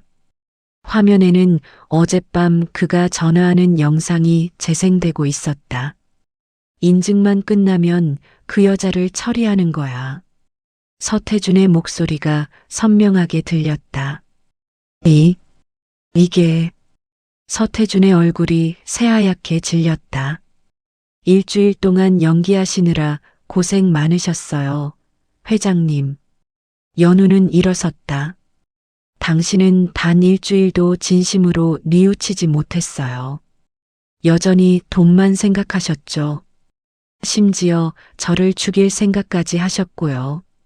연우야, 이건 오해야. 내가 설명할게. 설명은 경찰에게 하세요. 연우는 전화를 걸었다. 순간 현관문이 열리며 경찰들이 들이닥쳤다. 서태준 씨, 살인 예비 및 사기 미수 혐의로 체포합니다. 차가운 수갑이 서태준의 손목에 채워졌다. 그는 비명을 질렀다. 안 돼. 내 돈. 내 1,500억. 당신 돈이 아니에요. 연우는 차갑게 말했다. 엄마가 저한테 남긴 거예요. 당신 같은 사람한테는 절대 주지 않으려고 만든 거라고요. 서태주는 경찰차로 끌려갔다. 연우는 그 모습을 창밖에서 지켜봤다. 마지막 기회는 함정이었다. 그리고 서태주는 스스로 그 함정에 걸어 들어갔다. 연우의 눈에서 눈물 한 방울이 흘러내렸다. 아빠, 왜 끝까지 변하지 못한 거예요? 서울중앙지방법원 대법정. 방청석은 기자들과 방청객들로 가득 찼다. 대한민국 재계를 뒤흔든 사건이었다. 한때 잘 나가던 부동산 개발업자가 친딸을 살해하려 한 혐의로 기소된 사건.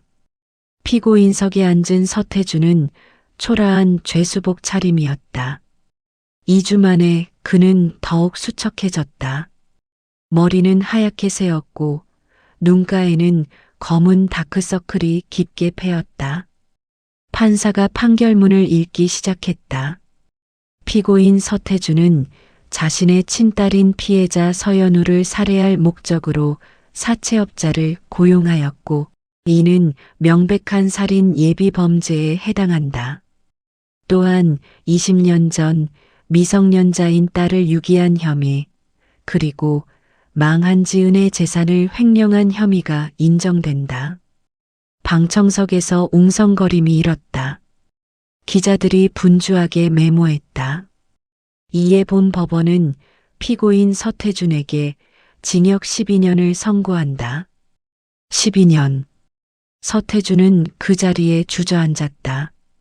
55세의 그가 12년을 복역하면 67세가 된다. 사실상 인생이 끝나는 것이었다. 방청석 한쪽에 앉아있던 연우는 무표정하게 판결을 들었다. 민지가 그녀의 손을 꼭 잡았다. 대표님, 괜찮으세요? 응. 연우는 고개를 끄덕였지만 그녀의 손은 차갑게 식어 있었다. 교도관들이 서태준을 끌어내려 할 때 그가 갑자기 뒤를 돌아보며 외쳤다. 연우야, 연우야. 연우는 시선을 피했다. 서태준은 계속 소리쳤다. 미안하다. 아빠가 정말 잘못했어. 제발, 제발 한 번만 받아오. 하지만 연우는 일어서서 법정을 나갔다. 뒤에서 아버지의 울부짖음이 들렸지만 그녀는 뒤돌아보지 않았다. 복도에 나온 연우는 벽에 등을 기댔다. 숨이 막혔다. 가슴이 답답했다. 대표님. 민지가 물을 건넸다. 연우는 한 모금 마셨지만 목구멍에서 넘어가지 않았다. 이긴 거예요, 대표님. 복수에 성공하셨어요. 그래. 이겼어. 연우는 중얼거렸다. 하지만 왜일까? 전혀 시원하지 않았다. 오히려 가슴속에 거대한 구멍이 뚫린 것 같았다. 기자들이 몰려왔다. 서연우 대표님, 한 말씀 해주십시오. 친아버지를 고소한 심경이 어떠십니까? 비트코인은 어떻게 처리하실 건가요? 연우는 마이크 앞에 섰다. 카메라 플래시가 터졌다. 저는 제 권리를 찾았을 뿐입니다. 20년 전 저를 버린 사람은 이미 아버지가 아니었습니다. 오늘 판결로 정의가 구현되었다고 생각합니다. 그녀의 목소리는 단호했지만 속마음은 흔들리고 있었다. 3일 후 Y재단 사무실. 연우는 책상 앞에 앉아 서류들을 검토하고 있었다. 하지만 집중이 되지 않았다. 글자들이 눈에 들어오지 않았다. 대표님, 서울구치소에서 연락이 왔습니다. 민지가 조심스럽게 말했다. 서태준 씨가 면회를 요청했습니다. 거절해. 연우는 즉답했다. 하지만 대표님, 아무래도 한 번쯤은. 민지야. 연우는 날카롭게 민지를 쳐다봤다. 내가 왜 그 사람을 만나야 해? 이미 끝난 일이야. 죄송합니다. 민지는 물러났다. 하지만 그녀는 알고 있었다. 연우가 괴로워하고 있다는 것을. 저녁이 되어 연우는 혼자 집으로 돌아왔다. 펜트하우스의 넓은 거실. 하지만 텅 비어 있었다. 그녀는 소파에 앉아 천장을 바라봤다. 휴대전화가 울렸다. 구치소에서 또 연락이 왔다. 서연우님, 서태준 수감자가 계속 면회를 요청하고 있습니다. 식사도 거부하고 계십니다. 건강 상태가. 연우는 전화를 끊었다. 손이 떨렸다. 왜 자꾸 흔들리는 거지? 그녀는 목걸이를 만졌다. 엄마가 남긴 이 목걸이. 1,500억 원의 가치. 하지만 지금 이 순간 이것이 너무 무겁게 느껴졌다. 새벽 3시 연우는 전화벨 소리에 잠에서 깼다. 모르는 번호였다. 여보세요? 서연우 님이십니까? 서울대학교병원 응급실입니다. 연우는 벌떡 일어났다. 서태준 씨가 심장마비로 응급 이송되었습니다. 보호자 연락처가 님으로 되어 있어서 지금 지금 어떤 상태입니까? 위중합니다. 빨리 오셔야 할 것 같습니다. 연우는 옷을 집어 입고 병원으로 달려갔다. 새벽 도로는 한산했다. 운전하는 내내 그녀의 손은 떨렸다. 제발, 제발 무사하길. 응급실에 도착하자 의사가 나와 있었다. 보호자이십니까? 네, 딸입니다. 환자분이 급성 심근경색으로 쓰러졌습니다. 다행히 응급처치로 심장은 다시 뛰고 있지만 의사는 심각한 표호로 말을 이었다. 상태가 좋지 않습니다. 나이도 있으시고 스트레스가 극심했던 것 같습니다. 앞으로 24시간이 고비입니다. 연우는 중환자실 유리창 너머로 아버지를 봤다. 온몸에 튜브와 선이 연결되어 있었다. 산소 마스크를 쓴 얼굴은 창백했다. 그녀는 벽에 등을 기대고 주저앉았다. 눈물이 주르르 흘러내렸다. 아빠, 20년 만에 처음으로 그 단어가 제대로 나왔다. 아빠, 그리운 단어. 증오했지만 그리운. 간호사가 다가왔다. 면회 가능하세요. 5분만 들어가실 수 있습니다. 연우는 떨리는 걸음으로 중환자실에 들어갔다. 소독약 냄새가 코를 찔렀다. 서태주는 눈을 감고 있었다. 연우는 침대 옆에 섰다. 처음으로 아버지의 손을 잡았다. 차가웠다. 너무 차가웠다. 아빠. 연우는 작게 불렀다. 서태준의 눈꺼풀이 떨렸다. 천천히 눈을 떴다. 오. 목소리는 가늘게 새어나왔다. 말씀하지 마세요. 힘드실 거예요. 하다. 서태준의 눈에서 눈물이 흘렀다. 아빠가 못났어. 정말 못났어. 아빠, 제발. 연우도 울었다. 이렇게 가시면 안 돼요. 안 돼요. 연우야. 엄마한테 미안하다고 전해줘. 아빠가 직접 전하세요. 일어나서 엄마 묘소에 가서 직접 사과하세요. 서태주는 약하게 고개를 저었다. 못 갈 것 같구나. 아빠, 이제 안 돼요. 연우는 아버지의 손을 꽉 잡았다. 저 혼자 두고 가시면 안 돼요. 20년 전에도 저 혼자 남겨두셨잖아요. 또 그러시면 안 돼요. 연우의 목소리가 7살 소녀처럼 떨렸다. 아빠, 제발, 제발 살아주세요. 서태주는 연우의 손을 힘없이 쓰다듬었다. 고맙다. 와줘서 고맙다. 그의 눈이 천천히 감겼다. 심전도 기계의 소리가 불규칙해졌다. 간호사님, 의사 선생님, 연우는 소리쳤다. 의료진이 급히 들어왔다. 보호자분은 밖으로 나가주세요. 연우는 밖으로 밀려났다. 유리창 너머로 의사들이 급히 응급처치를 하는 모습이 보였다. 심폐소생술, 제세동기, 약물 투여. 연우는 바닥에 주저앉아 기도했다. 제발, 제발. 10분이 지났다. 20분이 지났다. 30분이 지났다. 의사가 고개를 저으며 나왔다. 연우는 그 표정을 보고 알았다. 죄송합니다. 최선을 다했지만, 연우는 말을 잃었다. 온몸이 얼어붙었다. 잠시 면회하시겠습니까?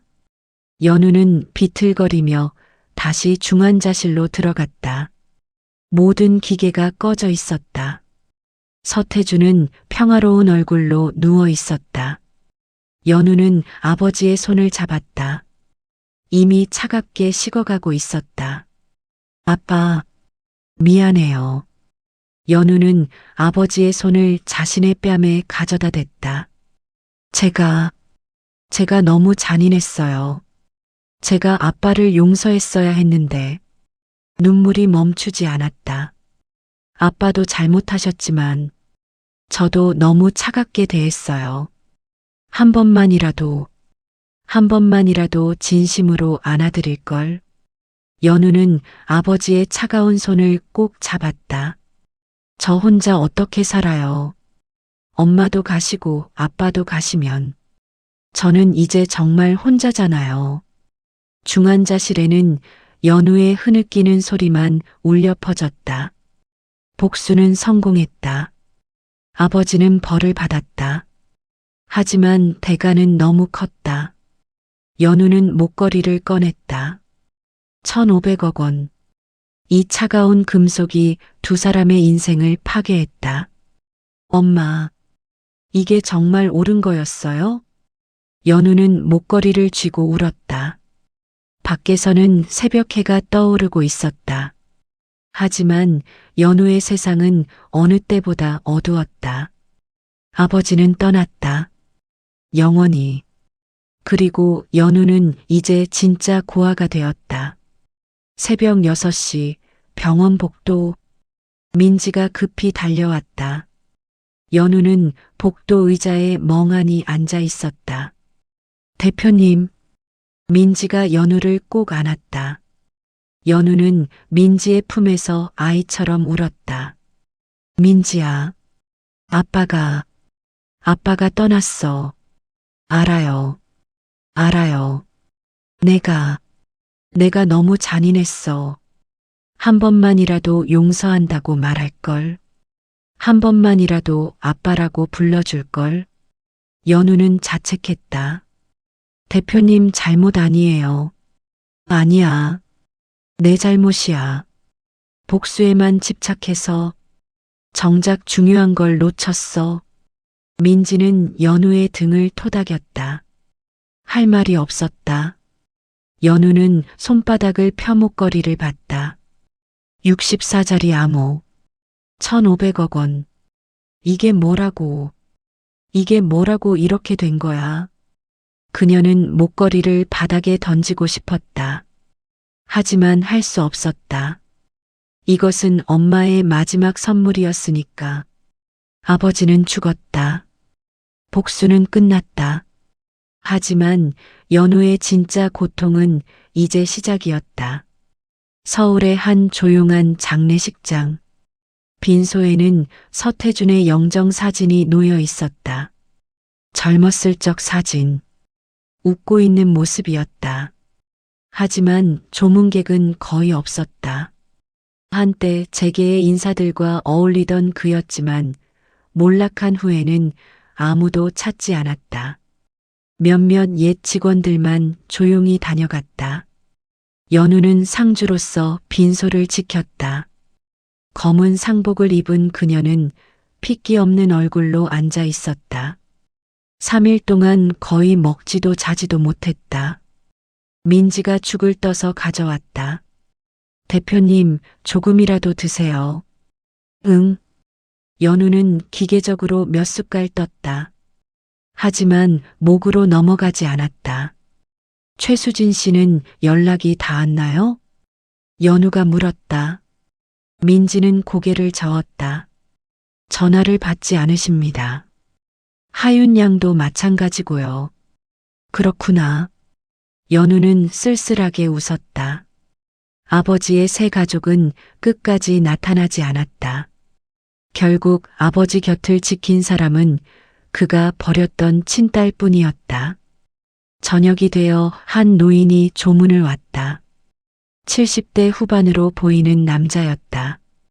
연우는 그를 몰랐다. 고인과 무슨 관계이십니까? 고등학교 동창이었습니다. 최근에야 태준이 소식을 들었어요. 노인은 영정에 절을 올렸다. 태준이가 참 힘들게 살다 갔구나. 노인은 연우를 바라봤다. 당신이 연우 양이죠? 태준이가 예전에 자랑하던 딸. 예전에요? 그럼요.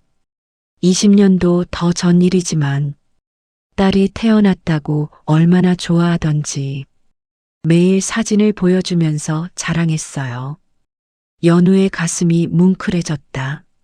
아빠가 저를 한지은 씨가 돌아가시고 나서 태준이가 완전히 변했어요. 돈에 미쳐서 친구들도 다 멀리했죠. 참 안타까운 일입니다. 노인은 한숨을 쉬었다. 하지만 원래 태준이는 좋은 사람이었어요. 그걸 알아주세요. 노인은 연우의 손을 꼭 잡고 떠났다. 연우는 혼자 빈소에 남아 아버지의 영정을 바라봤다. 사진 속 아버지는 행복해 보였다. 돈에 미치기 전 엄마와 사랑하고 자신을 아꼈던 그 시절. 아빠, 원래는 좋은 사람이었구나. 연우는 눈물을 흘렸다. 장례식 다음 날 엄마 묘소. 연우는 아버지의 유골함을 들고 경기도 외곽의 산을 올랐다. 엄마가 잠들어 있는 곳.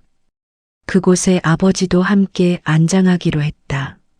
묘소에 도착했다. 한지은의 묘비가 아침 햇살을 받아 빛나고 있었다. 엄마 왔어요. 연우는 무릎을 꿇었다. 아버지의 유골함을 엄마 묘비 옆에 조심스럽게 놓았다. 아빠를 모시고 왔어요.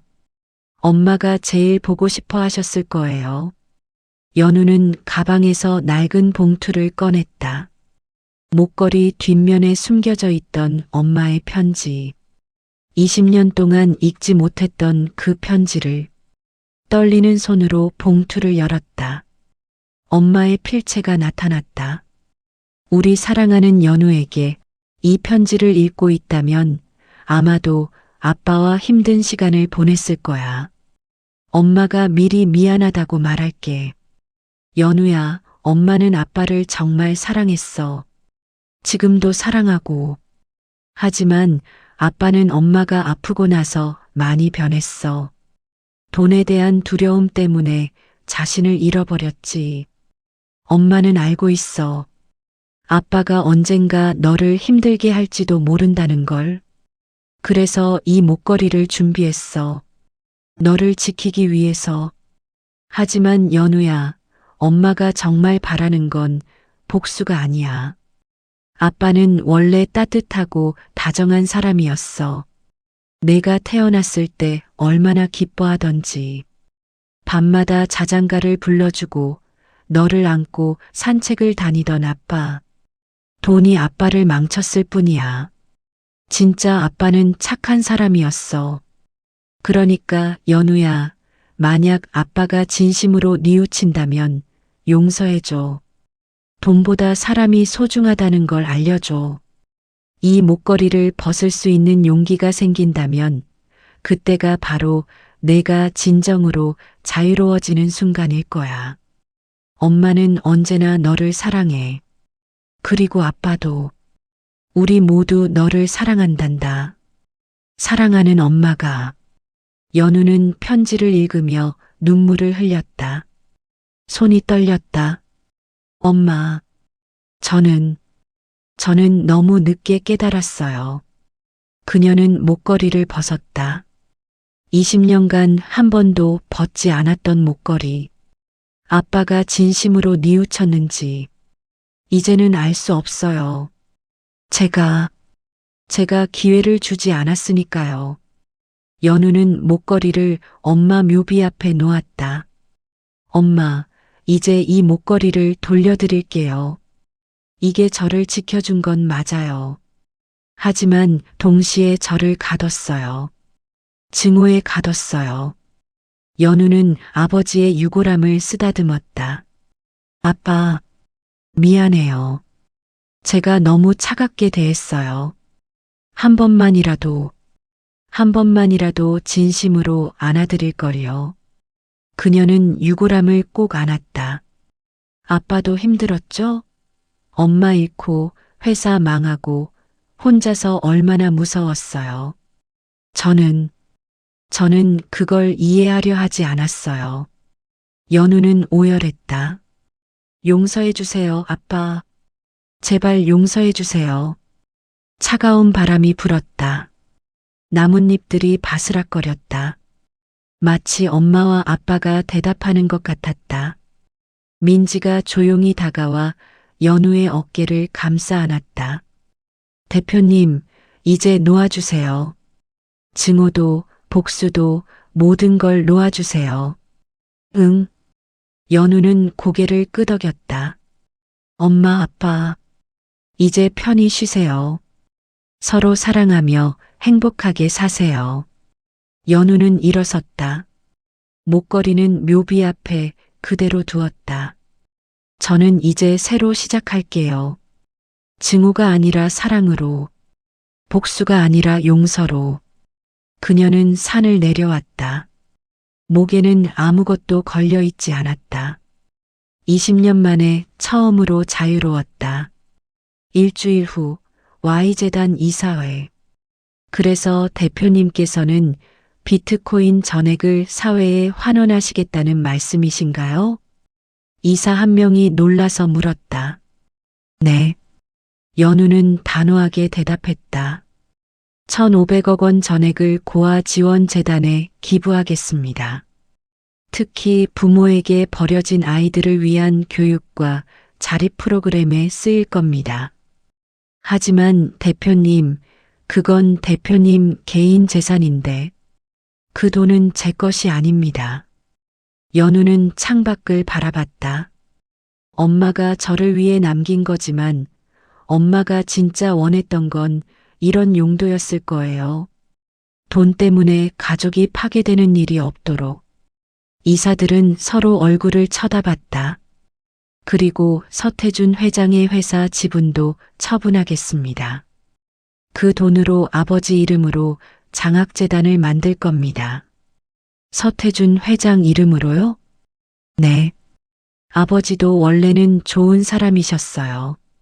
단지 길을 잃으셨을 뿐이죠. 이제라도 아버지 이름이 좋은 일에 쓰이길 바랍니다. 회의가 끝나고 연우는 혼자 사무실에 남았다. 책상 위에는 새 목걸이가 놓여 있었다. 엄마가 준 그 목걸이가 아니라 연우가 스스로 선택한 단순한 은목걸이. 거기에는 작은 펜던트가 달려 있었다. 엄마와 아빠, 그리고 어린 연우. 세 사람이 행복하게 웃고 있는 사진이 들어간 펜던트. 연우는 그것을 목에 걸었다. 엄마, 아빠. 이제 증오가 아니라 사랑을 간직할게요. 돈이 아니라 추억을 간직할게요. 그녀는 창밖을 바라봤다. 겨울이 지나고 있었다. 곧 봄이 올 것이다. 연우의 긴 겨울도 끝나가고 있었다. 이제 그녀에게도 봄이 찾아올 것이다. 목걸이를 벗는 순간 연우는 진정으로 자유로워졌다. 그리고 이제 새로운 시작을 준비할 수 있게 되었다. 1년 후 봄. 경기도 외곽의 한 건물 앞에는 현수막이 걸려 있었다. 선희재단 고아 자립지원센터 개관식. 한지은과 서태준, 두 이름을 합쳐 만든 재단. 연우가 비트코인 전액을 기부해 설립한 곳이었다. 연우는 검은색 블레이저에 흰 블라우스를 입고 단상에 올랐다. 1년 전보다 얼굴에 생기가 돌았다. 여전히 목에는 가족 사진이 든 단순한 은목걸이만 걸려 있었다. 안녕하세요. Y재단 대표 서연우입니다. 마이크 앞에 선 그녀의 목소리는 따뜻했다. 오늘 이 자리는 제게 특별한 의미가 있습니다. 20년 전 저는 이 근처 고아원에서 자랐습니다. 부모님을 잃고 혼자가 된 7살 소녀였죠. 관객석에는 고아원 출신 청년들, 사회복지사들, 그리고 기자들이 앉아 있었다. 그 시절 저는 증오를 배웠습니다. 세상이 불공평하다고 생각했고 버린 사람을 용서할 수 없었습니다. 연우는 잠시 말을 멈추고 하늘을 올려다봤다. 하지만 엄마와 아빠는 제게 마지막 선물을 남기셨습니다. 돈이 아니라 교훈을요. 증오는 자신을 가두는 감옥이고 용서만이 진정한 자유라는 것을요. 박수 소리가 울려 퍼졌다. 이곳 선의재단은 저처럼 부모를 잃은 아이들이 스스로 설 수 있도록 돕는 곳입니다. 교육, 직업훈련, 심리상담, 그리고 무엇보다 사랑을 제공하는 곳이죠. 연우는 건물을 가리켰다. 이 건물은 1,500억 원의 기부금으로 지어졌습니다. 하지만 진짜 가치는 돈이 아닙니다. 그것은 두 분이 딸에게 남긴 사랑입니다. 개관식이 끝나고 연우는 건물 안을 둘러봤다. 밝고 깨끗한 교실, 최신 설비를 갖춘 직업훈련실, 따뜻한 상담실들. 1층 로비에는 한지은과 서태준의 사진이 나란히 걸려 있었다. 두 사람이 젊었을 적 행복하게 웃고 있는 사진. 연우는 그 앞에 섰다. 엄마, 아빠, 보고 계시죠? 제가 잘하고 있죠? 그녀는 작게 미소 지었다. 오후 재단 안작은 카페. 연우는 커피를 마시며 민지와 이야기를 나누고 있었다. 대표님, 오늘 개관식 정말 감동적이었어요. 고마워, 민지야. 내가 없었으면 여기까지 못 왔을 거야. 아니에요. 대표님이 스스로 치유하신 거예요. 그때 젊은 여성 한 명이 다가왔다. 22살쯤 되어 보였다. 저기, 서연우 대표님이시죠? 네, 그런데요. 저는 김지혜라고 합니다. 저도 어렸을 때 고아원에서 자랐어요. 지혜는 수줍게 말했다. 대표님 이야기를 듣고 정말 힘이 났어요. 저도 부모님을 원망하며 살았거든요. 근데 대표님처럼 용서하고 앞으로 나아갈 수 있다는 걸 알게 됐어요. 연우는 일어나 지혜의 손을 잡았다. 지혜 씨, 쉽지 않으시죠? 네. 힘들어요. 괜찮아요. 천천히 가도 돼요. 용서는 하루아침에 되는 게 아니니까요. 연우는 지혜를 따뜻하게 안아주었다. 이 재단이 지혜 씨 같은 분들에게 힘이 되었으면 좋겠어요. 혼자가 아니라는 걸 알려드리고 싶어요. 지혜는 눈물을 흘리며 고개를 끄덕였다. 연우는 꽃다발을 들고 산을 올랐다. 이제는 익숙한 길이었다. 매주 한 번씩 찾아오고 있었다. 묘소에 도착하자 석양빛이 묘비를 붉게 물들이고 있었다. 엄마와 아빠가 나란히 잠들어 있는 곳. 엄마, 아빠 왔어요. 연우는 꽃을 놓고 무릎을 꿇었다. 오늘 재단 개관식 잘 끝났어요. 많은 사람들이 와주셨어요. 엄마, 아빠 이름으로 좋은 일을 할 수 있어서 기뻐요. 그녀는 묘비를 쓰다듬었다. 아빠, 1년 전에는 제대로 말씀 못 드렸는데요. 이제는 진심으로 말할 수 있어요. 사랑해요. 그리고 용서해요. 바람이 불었다. 따뜻한 봄바람이었다. 아빠도 힘들었던 거 알아요. 엄마 잃고 혼자서 얼마나 무서웠어요. 저도 똑같았으니까 이제는 알아요. 연우는 목걸이를 만졌다. 가족 사진이 든 펜던트. 엄마, 저 이제 행복해요. 증오를 내려놓으니까 비로소 행복해졌어요. 엄마가 가르쳐 주신 대로요. 그리고 아빠 이름으로 장학금 받는 학생이 벌써 50명이에요. 다들 아빠께 감사하다고 해요. 아빠의 실수가 이제는 다른 사람들의 희망이 됐어요. 연우는 웃었다. 진심으로 웃었다. 저 이제 정말 괜찮아요. 엄마 아빠도 편히 쉬세요. 서로 사랑하면서요. 묘소 옆에는 1년 전 연우가 놓고 간 목걸이가 작은 유리 케이스 안에 보관되어 있었다. 64자리 암호가 새겨진 그 목걸이. 이 목걸이는 여기 둘게요. 엄마 아빠 곁에. 이제 저한테는 필요 없어요. 대신 엄마 아빠를 기억하는 마음을 가슴에 담을게요. 연우의 집, 펜트하우스 거실. 연우는 소파에 앉아 노트북으로 메일을 확인하고 있었다. 선의재단에서 보낸 보고서였다. 1차 직업훈련 프로그램 수료생 15명 전원 취업 성공. 심리상담 프로그램 만족도 95%. 신규 후원자 100명 증가. 연우는 만족스럽게 미소 지었다. 엄마와 아빠가 남긴 돈이 제대로 쓰이고 있었다. 휴대전화가 울렸다. 김지혜였다. 대표님, 저 오늘 면접 합격했어요. 정말요? 축하해요, 지혜씨. 다 대표님 덕분이에요. 재단에서 교육받고 상담받으면서 제가 달라졌어요. 이제는 미래가 보여요. 지혜씨가 열심히 하신 거예요. 앞으로도 응원할게요. 전화를 끊고 연우는 창밖을 바라봤다. 서울의 야경이 반짝이고 있었다. 20년 전 7살 소녀는 빗속에서 혼자 울었다. 증오와 외로움 속에서 자랐다. 하지만 이제 28배 연우는 달랐다. 그녀는 자유로웠다.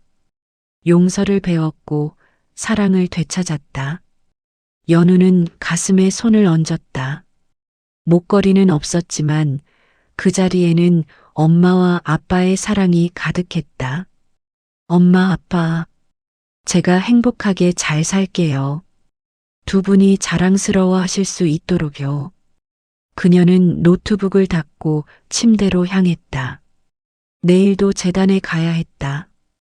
도움이 필요한 아이들이 기다리고 있었다.